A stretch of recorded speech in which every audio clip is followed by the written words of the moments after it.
बोलिए श्री सदगुरुदेव की जय। बंदी छोर सदगुरु श्री कबीर साहब जी का जो उपदेश है वो सबके लिए हितकारी है। सबका हित चाहे सदगुरुदेव ने, सबका भला हो, सबको जड़ चेतन का ज्ञान हो जाए, पवित्रता आ जाए अंदर।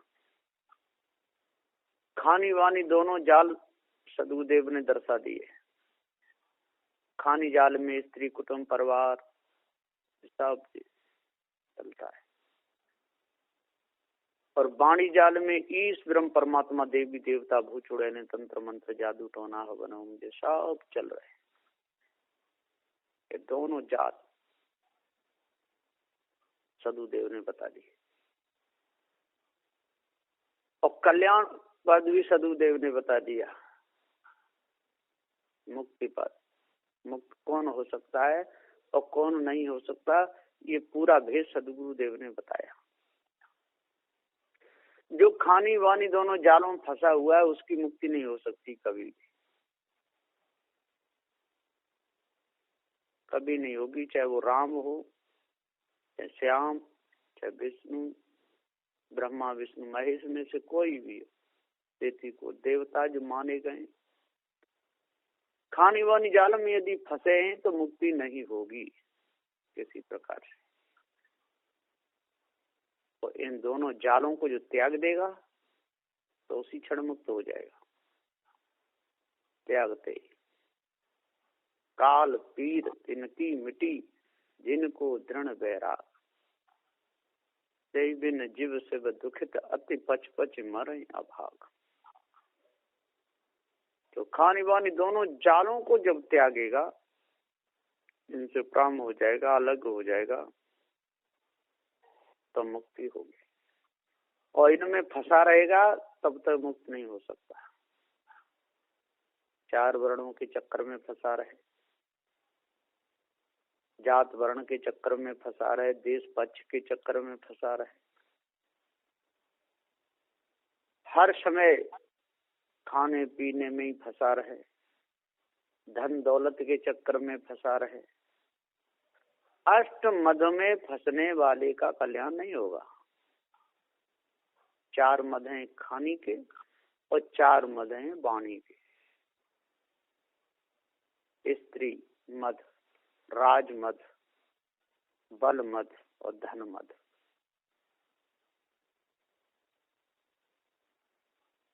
ये सब इनमें फंसा रहता है। ये खानी के चार मद और चार मद वाणी के। तब सिद्धि विद्या ज्ञान इनमें यदि फंसा रहेगा तब भी नहीं। जब इन अष्ट महासद्गुणों को धारण करेगा और इन अष्ट माद को त्यागेगा तब कल्याण होगा। तो सदगुरुदेव ने पूरा भेद बता दिया। फंसा हुआ कौन है और छूटा हुआ कौन है। सर्व वासना को तज दे, वो छूटा हुआ है, और वासनाओं में लम पड़ रहे, वो बधा हुआ है। धोखेबाज जो धोखे में फंसा हुआ है वो धोखेबाज है। जो कसाई का काम करता है वो कसाई है। जो कारीगरी का काम करता है वो कारीगर है। वो भूखे को भोजन, नंगे कपड़ा, प्यासे को पानी देता है, वो दयालु है। लेकिन किसी भी कितना भी दान करता रहे, कितना भी अंतःकरण तो शुद्ध हो जाएगा, लेकिन कल्याण नहीं होगा बिना खानी बानी दोनों जालों की वासना को त्यागे। जब खानी बानी दोनों की वासना को त्याग देगा तब मुक्त होगा। और जब तक द्रोह करता रहेगा, बैर करता रहेगा, तब तक मुक्ति नहीं होगी। बैर करना, लड़ना झगड़ना, दूसरों को धोखा देना, काटना पीटना। सदगुरुदेव ने कहा गुरुद्रोही मनमुखी नारी पुरुष विचार, ते नर 84 भर में जो चंद्र दिवाकर गुरुद्रोही। वो गुरुद्रोही है जो चेतन जीव को तो कहता है नानक विकारी है, ईश्वर का अंश है, और जो हृदय की उठी कल्पना का सम्मान करता है, अपने हाथों से बनाई हुई मूर्तियों का सम्मान करता है, उनकी पूजा करता है, और जो चेतन जीव जिंदा है उसको नकारता है, उसको कहता है ये तो ईश्वर का अंश है। और कोई कोई कहते ही जीव तो है ही नहीं, उनकी कितनी बड़ी जो बौरा गए, जीव कहाँ सिद्ध होता है? किसी भी डॉक्टर से सिद्ध करवा लो, कहीं भी जीव सिद्ध नहीं होता, किसी भी यंत्र से जीव पकड़ने में नहीं आता, इसलिए जीव है ही नहीं, ऐसे लोग कहते हैं नास्तिक लोग। जब सबकी परीक्षा करने वाला है, सबका परीक्षण करने वाला है, सबको निहारने वाला, जांच करने वाला है, उसको कौन पकड़ेगा? जो सबको पकड़ने वाला है उसे कोई पकड़ नहीं सकता है। कोई भी ऐसा यंत्र नहीं हुआ तो उसके द्वारा जीव दिख जाए, कोई यंत्र है ही नहीं। ये तो निज का विषय है, क्योंकि जीव जनैया है तो सत्य है। जीव शरीर छोड़ता है, शरीर मुर्दा हो जाता है। तो कोई नेत्रों का विषय नहीं कि नेत्रों से देखने में आएगा, कानों से सुनने में आएगा, नाक से सूंघने में आएगा, त्वचा से स्पर्श होगा, ऐसा नहीं होता है। ये जनैया है, सबका नाम रख रहा है, सबको जान रहा है, अच्छे बुरे को जान रहा है। फिर भी मत के हीन लोग कहते हैं जीव तो है ही नहीं। जीव कहाँ है? ये चार तत्व इकट्ठे हो जाते हैं, पांचों, एक वैसे शक्ति आ जाती है। और जब ये तत्व अलग अलग होते हैं तो यहाँ तो पत्थर की मूर्ति को भी कर देते, तो उसमें जीव आना चाहिए, बोलना चाहिए, डोलना चाहिए, खाना चाहिए, पीना चाहिए। ऐसा क्यों नहीं होता है? जीव है, जीव अजर अमर अखंड है। जीव को कोई देख नहीं सकता, जीव को पार ज्ञान होता है तब अनुभव होता है कि सबका नाम रखने वाला है, सबका जनैया है, सबकी परीक्षा करने वाला है, अच्छे बुरे को जानने वाला है, न्याय करने वाला है। पृथ्वी कभी न्याय नहीं कर सकती, जल कभी न्याय नहीं कर सकता, अग्नि कभी न्याय नहीं कर सकती, वायु कभी न्याय नहीं कर सकती, आकाश ये पुल खरपुल कभी न्याय नहीं कर सकता। न्यायाधीश ये चेतन जीव है, सारे यंत्रों को बनाने वाला, बिगड़ जाए तो उनको सुधारने वाला, नदियों के पुल बनाने वाला, टूट जाए तो उनकी रिपेयरिंग करने वाला, यंत्रों को बनाने वाला, यंत्रों को सुधारने वाला, खेती को कमाने वाला, खेती में अनाज बोने वाला, पक जाए तब काटने वाला, सार सार को ग्रहण करने वाला, असार को त्यागने वाला, जनैया ये जीव है। पांच तत्वों को मिलने से कभी जीव नहीं आता है और न उनमें जीव रहता है। ऐसे यदि जीव आ जाए, ऐसे जीव बन जाए, तो जितने भी पिंड हैं इन सब में जीव आ जाना चाहिए। ऐसा नहीं होता। पर्वत पहाड़ हैं, इनमें जीव नहीं है, पर लोगों ने कसम नहीं छोड़ी, पर्वत पहाड़ों को भी बुलवा दिए। पर्वत आते जाते थे, आपस में चर्चा करते थे, ऐसी ऐसी बात है। इन मायावी गुरबा लोगों ने लिख लिख करके सारे संसार को मूर्ख बनाया। वृक्ष बात करते हैं आपस में, वृक्ष बोलते हैं, वृक्षों में जीव है, ऐसा कह कह के सारे संसार को उल्लू बनाया सदगुरुदेव ने। सबको समझाते हुए सबको हित की बात बताई, सबका भला हो, किसी से न राग है न द्वेष है। ये चेतन जीव सत्य है। जब कहीं भूल हो जाती है किसी वस्तु को रख करके, तभी तो याद आती है। ऐसा जड़ में नहीं होता है जिस चेतन का है। जड़ और चेतन के मेल से ये सारी कहानियां चल रही। जीव अमर है। यदि जीव को निकलने पर ज्ञान नहीं रहता मुर्दा में, और यदि 5 तत्व को मिलने से ही ये ज्ञान शक्ति आती है, तो मुर्दा होना ही नहीं चाहिए। फिर मुर्दा को बोलना चाहिए, मुर्दा में ज्ञान रहना चाहिए। लेकिन ऐसा नहीं होता। इसलिए जो सबको पकड़ने वाला, सबकी याद करने वाला, सब यंत्र तंत्रों को जानने वाला, सब अस्त्र शस्त्रों को सबको जानने वाला, सबको बढ़ाने वाला, सबको पकड़ने वाला, दूरबीन कुरबीन इन सबको बनाने वाला ये चेतन जीव है। इसको कौन पकड़ेगा? कोई नहीं पकड़ सकता। चारों तत्वों से बने हुए यंत्र जीव को नहीं पकड़ सकते। वो तो पारखी सदगुरु श्री कबीर साहब की बलिहारी है। उन्होंने जीव को ज्ञान के द्वारा, विवेक के द्वारा पकड़ा। ये सत्य है, ये नाम रखता है, जनैया है, ज्ञान स्वरूप है। इसके ऊपर कोई ईश ब्रह्म परमात्मा है ही नहीं। ये पकड़ बंदी छोर सदगुरु श्री कबीर साहब की है, और लोग नहीं पकड़ पाए। और तो सब जीव को नानक विकारी वर्जन ईश्वर का अंश कहते रहे। निर्गुण निराकार अगम अपार अथाह चितमन बुद्धि वाणी से परे ऐसे ब्रह्म ईश्वर को बताते हुए और भूल गए, भूलते रहे। आज भी भूले हुए हैं। सदगुरुदेव ने जीव का सम्मान किया, जीव को बताया तू सत्य है, तू अजर अमर अखंड है। कितना बड़ा सम्मान किया सदगुरुदेव ने।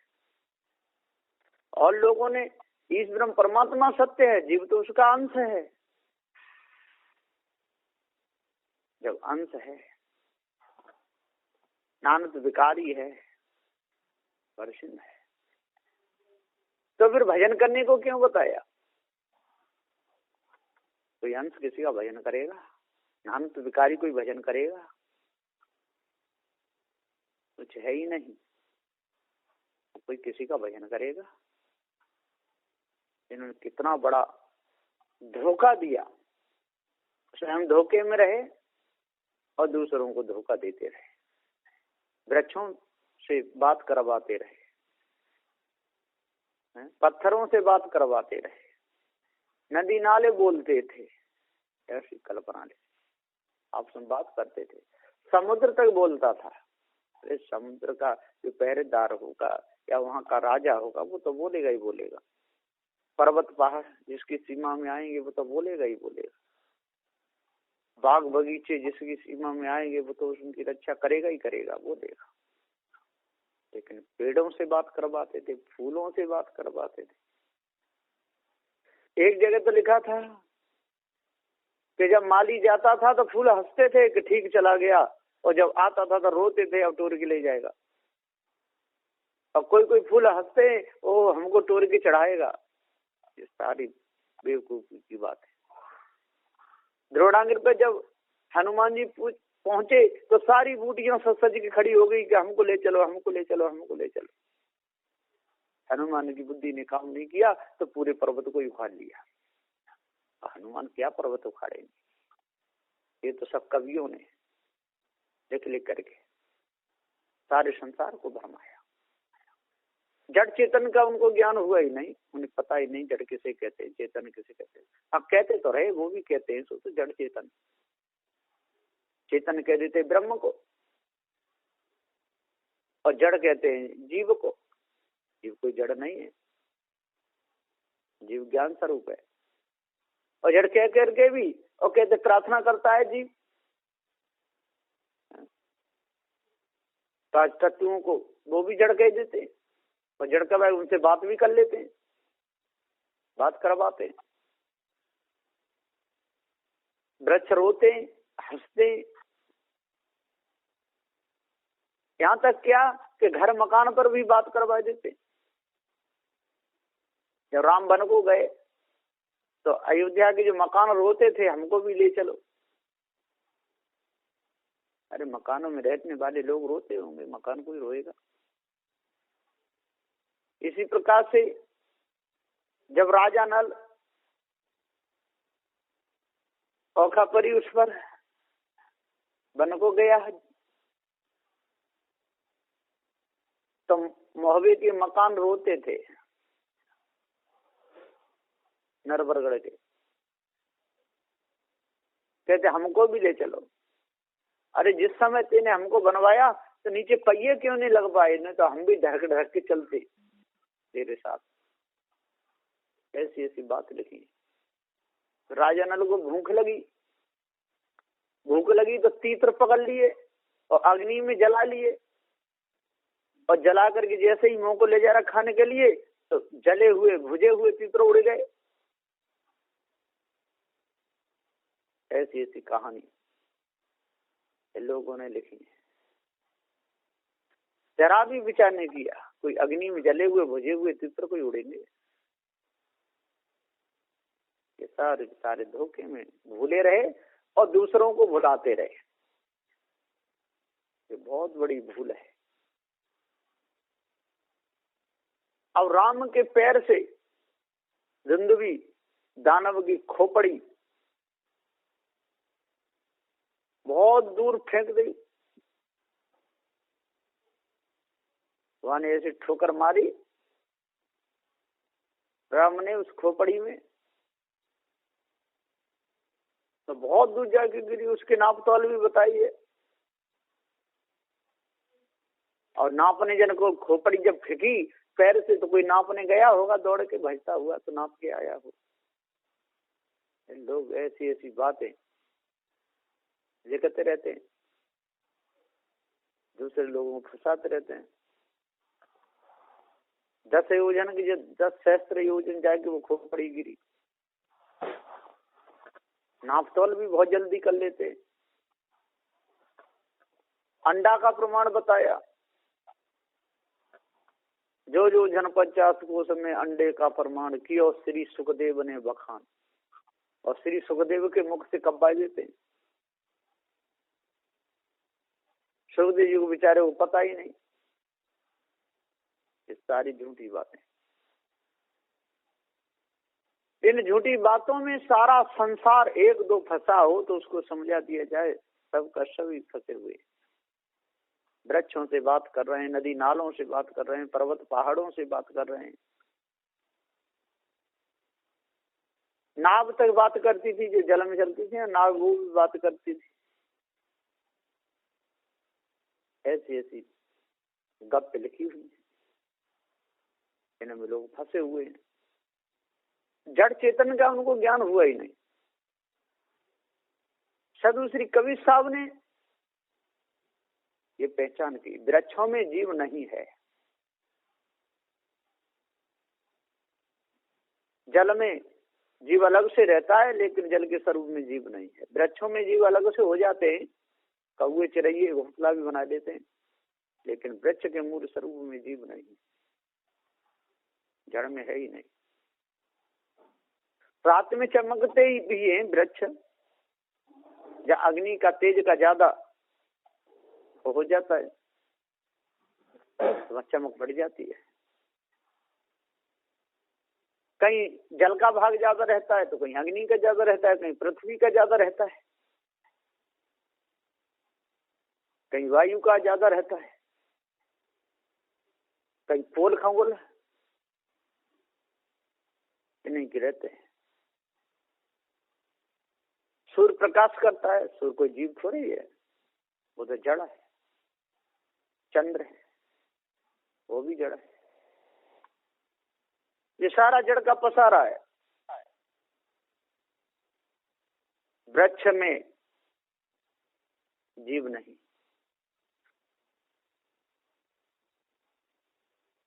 फल फूल जितने भी हैं उनमें अलग से तो जीव सड़ जाते हैं, तो जीव पड़ जाते हैं। लकड़ी भी घुन जाती है, जीव लग जाता है, लेकिन वृक्षों में जीव नहीं। कोई कोई वृक्ष तो रात में आवाज करते हैं, कोई कोई जब हवा चलती है तब बहुत जोर से आवाज आती है, चर्र मर्र की आवाज आती है। आंधी चलती है तो बांसों की रगड़ में आवाज आती है, आग भी लग जाती है। लेकिन बांसों में जीव नहीं है, वृक्षों में जीव नहीं, वहां इच्छा नहीं, वहां क्रिया नहीं, वहां अवस्था नहीं, वहां ज्ञान नहीं, वहां अमृता नहीं। इच्छा क्रिया अवस्था ज्ञान अमृता हो, ये लक्षण जानिए, ये जीव जानिए। सो इतने लक्षण हो, या इच्छा हो, इच्छा क्रिया अवस्था ज्ञान अमृता हो, और ये लक्षण जा पाइए जीव जानिए। सो ये लक्षण है ही नहीं, इसलिए वहां जीव नहीं।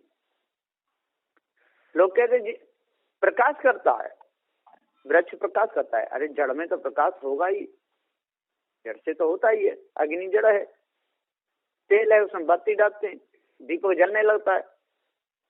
इसका मतलब वह जीव थोड़े ही है, वो जीव नहीं हो सकता।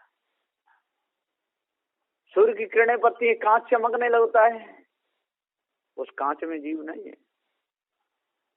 बट अग्नि है, अनादि है, उस पर पड़ी वो चमक हो गई, इस पर निर्वचनी। वृक्ष भी होते हैं, उसके आगे यदि कोई पशु चला जाए, मनुष्य चला जाए, कांटे चुभ जाते हैं, सारे खून का पानी हो जाता है, मरे। इसका मतलब उसमें जीव नहीं है। पत्थर है, भारी से भारी है, ऊपर गिर पड़े दब के मर जाते हैं बहुत लोग। तो पत्थर में कोई जीव थोड़ी है, वो तो जड़ है। अग्नि है, जला देती है।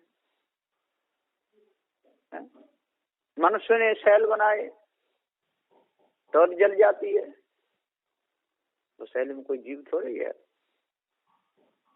जीव तो अलग है, जीव जनैया है।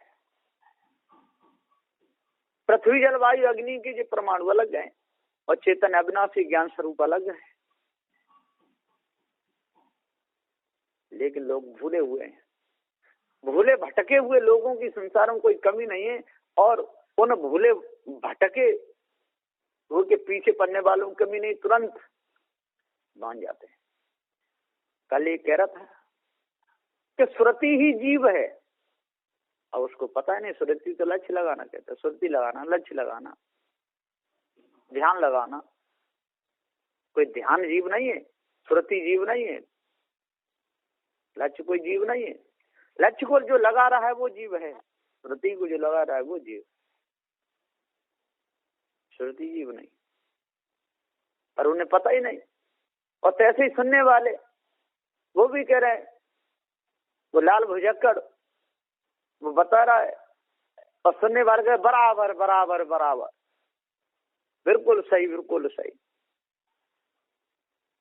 तैसा ही उपदेश देने वाला और तैसा ही वो सुनने वाला। भैंसा ने बंदूक चलाई, बराबर बराबर बराबर है। भैंसा कोई बंदूक चलाएगा? हाँ, बंदूक पड़ी होगी, घोड़ा चढ़ा होगा, भैंसा का पैर पड़ गया, बंदूक चली गई। और भैंसा बेचारे को क्या मालूम क्या है। लोग ऐसे ऐसी बात लिख देते। बंदरों ने भाले बंदूक चलाए। अरे बंदर थोड़ी जानता है, बंदर तो बंदर है, उसको हाथ में पकड़ा दो तो वो दबाएगा ही, उसे का मालूम बंदूक है ये क्या चीज है।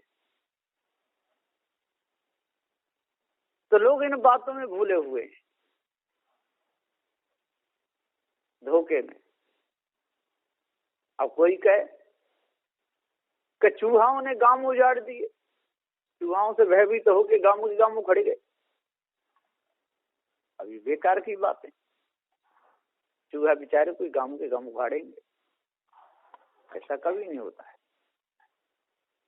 लेकिन इन लोगों ने भ्रम भूल कल्पना के शब्द बोल बोल करके सारे संसार के लोग और भयभीत कर दिए, और बहुत भयभीत है। एक कल्पना भ्रम की बातों को सुन सुन करके लोग डर रहे हैं। जब तक ये डर नहीं निकलेगा, जब तक पूरा पारक ज्ञान नहीं होगा, तब तक। इसलिए पत्थर में चमक है तो वो जीव नहीं है, जल में चमक है वो जीव नहीं है। अग्नि है जलाती है, प्रकाश करती है, वो जीव नहीं है। वायु है चलती है इधर उधर, वो जीव नहीं। ये सब जड़ है। और जड़ में ही प्रकाश होता है, जड़ की ही आवाज होती है। और जड़ के जितने रंग दिख रहे हैं ये सब जड़ के। चेतन जीव को जनैया है, जानता है। ये यंत्र नहीं है, चेतन जीव यंत्री है। ये लक्ष्य नहीं है, लक्ष्य को लगाने वाला है। ये सुरति नहीं है, सुरति को लगाने वाला है।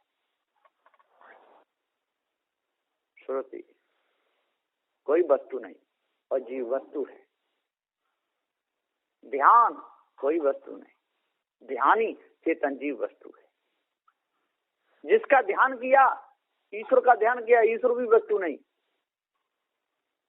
यदि पृथ्वी का ध्यान किया तो पृथ्वी वस्तु है लेकिन जड़ है, उसमें जीव नहीं।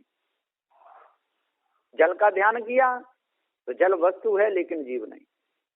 अग्नि का ध्यान किया, अग्नि वस्तु है, जीव नहीं। वायु का ध्यान किया, वायु वस्तु है लेकिन वो जीव नहीं। जीव कौन है? जो ध्यान लगाने वाला, ध्यान करने वाला। इसलिए श्रुति को जीव कहना ये महा अज्ञानता है। और कबीर साहब का नाम लेते हैं ये लोग, इनको जरा भी शर्म नहीं आती कि धोखे के ज्ञान को हम कबीर साहब से जोड़ रहे। इस भ्रम भूल कल्पना को, धोखे को सदूसरी कबीर साहब से नहीं जोड़ना चाहिए। वो कहते हैं कि हम कबीरपंथी हैं। अब वो कहते हैं नाम का ये जीव है, नाम जीव नहीं है, नाम ही जीव है। नाम जड़ है, नाम कोई वस्तु नहीं। और नाम ही चेतन जीव है, नाम को रखने वाला। नाम को रखने वाला नाम ही है चेतन जीव, नाम चेतन जीव नहीं है। लोग कहते नहीं, नाम जीव है, नाम जीव नहीं। धोखे में फंसे हुए हैं, उनको पूरा ज्ञान नहीं, जड़ चेतन का ज्ञान नहीं, होश हवास नहीं, अर्थ करना जानते नहीं, और बैठ जाते हैं अर्थ करने के लिए कुछ का कुछ जो दुनिया में है नहीं। इसका रंग नहीं, रूप नहीं, आकार प्रकार नहीं, चित्त मन बुद्धि वाणी से पर है, तो उसको सिद्ध करने लगते हैं। जो वस्तु है ही नहीं वो सिद्ध कैसे होगी? जड़ में जीव बताने लगते हैं, वृक्षों में जीव बताने लगते हैं। ये बहुत बड़ी भूल है। घर के बर्तन तक कहते हैं बोलते हैं, तो घर के बर्तन बोलते हैं ऐसे लोग कहते हैं। कोई बर्तन बोलेंगे? बर्तन कोई बोलते नहीं, कोई वृक्ष बोलते नहीं। यहाँ तक कहते हैं अनाज से एक बोलता है। एक तो कहता था किसान जब खेत में जाता था तो अनाज हाथ जोड़ता था, अब मुझे काटो नहीं तो मैं पक्के खेत में ही गिर जाऊंगा। अब बताओ, ये सारी झूठी बातें हैं। अनाज बोलता नहीं है, पक जाए तब भी नहीं बोलेगा, कच्चा हो जाए तब भी नहीं बोलेगा, और सूख करके खिर करके खेत में बिखर जाए तब भी नहीं बोलेगा। अनाज जड़ है। जनैया ये जीव है, किसान है। किसान जाता है तब देखता है हमारा खेत पक गया, अभी कच्चा है, अब पानी लगाना है कि अब नहीं लगाना है। अब वहीं पर किसान का शरीर छूट जाए तो मुर्दा कुछ नहीं जान पाएगा, या किसान की मूर्ति बना के लगाए तो खेत पे वो मूर्ति कुछ नहीं जानेगी। इसलिए जब तक आपको पारक ज्ञान नहीं होगा तब तक आप लोग भूले रहोगे। वृक्षों में जीव बताते रहोगे, घास में जीव बताते रहोगे, पेड़ पौधे जितने भी हैं 18 वनस्पति उनमें जीव बताते रहोगे, भूले रहोगे। उनमें जीव नहीं है। पदार्थ सड़ते हैं तो अलग से अध्यास से जीव पुंज जाता है। लकड़ी घुनती है तो अलग से कीड़े हो जाते हैं, वो जीव हैं। एक लकड़ी जीव नहीं, जल जीव नहीं, वायु जीव नहीं, अग्नि जीव नहीं, ये पेड़ जितने भी हैं ये जीव नहीं है, ये सब जड़ है। जितनी नदी नाले हैं ये पानी जीव नहीं है, पानी में अलग से जीव रहता है। लेकिन लोगों को ज्ञान ही नहीं, जड़ चेतन का पूरा ज्ञान नहीं, धोखे में भूले हुए हैं। और इस धोखे से जब तक नहीं निकलेंगे, जब तक पार ज्ञान नहीं होगा तब तक इनके झगड़े मिटेंगे नहीं। ये झगड़ा कभी नहीं मिटने वाला बिना पार ज्ञान के, ये लड़ते ही रहेंगे, इनका कभी झगड़ा नहीं मिटेगा। धोखे में भूले रहेंगे, बहुत बड़ी भूल है। बिना पार की सदगुरुदेव के भूल नहीं मिटेगी। पार की सदगुरुदेव ही भूल से छुड़ाते हैं, भूल से बचाते हैं, इस ब्रह्म परमात्मा कल्पना से बचाते हैं, इस नामी चेतन जीव को नाम के झंझट से बचाते हैं, इस सुरत लगाने वाले चेतन जीव को सुरती के चक्कर से बचाते हैं। और लोग सुरती को जीव समझ देते हैं, कितनी बड़ी भूल है। और कहते हैं कि हम कबीर पंथी हैं। उनको शर्म आनी चाहिए, उनको सदग्रंथ बीजक पढ़ना चाहिए गुरुमुख से आज से अंत तक, अर्थ समझना चाहिए, भेद जानना चाहिए, नहीं तो पूरा जीवन भूल में ही जाएगा। पारक ज्ञान हुआ नहीं, जड़ चेतन का ज्ञान हुआ नहीं, सदगुरु श्री कबीर साहब का जो मुख्य उद्देश्य है वो समझ में आया नहीं, और उल्टी सीधी बातें करने लगे। भ्रम के लोगों की भी संसार में कमी नहीं, और भ्रम में आने वालों की भी कमी नहीं। भ्रम के लोग कहते अरे वृक्ष है, वृक्ष में जीव नहीं है तो हरा भरा क्यों है, बड़ा क्यों होता है, फल क्यों देता है। और सुनने वाले जैसे बराबर बराबर, हाँ हाँ हाँ देखो पृथ्वी पर लगा हुआ है, बढ़ता है, हरा भरा रहता है, फिर फल लगते हैं अलग अलग। हाँ जी, समझ आने वाले। दुंदो राजा टीका बैठे और विषेर करे खवासी, श्वान बापुरा धरन ढाकनो, बिल्ली घर में दासी। दुंदो राजा टीका बैठे, टीका कर रहे हैं, सुनने वाले और उन झूठी बातों को हाँ हाँ कर रहे हैं। अब वो बेचारे क्या करें, उनको वैसा ही ज्ञान मिल रहा है, पार की सदगुरुदेव मिलते नहीं, और मिल भी जाए तो उनकी बात, उनकी समझ पहचान होती नहीं, जो कि भूले हुए। उनके वृक्ष में जीव है, जो प्रकाश कर देता है, घड़ी चल जाती है। अरे उस लकड़ी को घिसते रहो तो अग्नि भी लग जाती है, तो वहां कोई जीव थो रही है। काठ को घिसने से अग्नि लग जाती है, पत्थर को पत्थर से बजाने से अग्नि लग जाती है, वो जीव नहीं है, वो सब जड़ है। वृक्षों में चाहे रोने की आवाज आवे, चाहे हंसने की आवाज आवे, चाहे प्रकाश हो जाए, चाहे घड़ी चल जाए, लेकिन वो जड़ ही है, वो चेतन नहीं। इसलिए पारक ज्ञान को जानना चाहिए कि जड़ाध्यास में नहीं बदलना चाहिए। जड़ाध्यास से बुद्धि कुंठित हो जाती है, विवेक विचार से मारा जाता है, जड़ाध्यास आ जाता है, पशु बुद्धि हो जाती है, भूल जाते हैं। जब जल गिरता है ऊंचे से नीचे पे तो धाड़ी धाड़ आवाज आती है, इसका मतलब वो जीव थोड़ी है। अग्नि जलती है तो भगभग की आवाज आती है, वो जीव नहीं है। वायु चलती है तो सनसन की आवाज आती है, वो जीव नहीं। पत्थर से पत्थर, लोहे से लोहे टकराता है तो टन की आवाज आती है, वो जीव नहीं। वो सारी आवाजों को जानने वाला, आवाजों का परीक्षण करने वाला ये चेतन जीव है।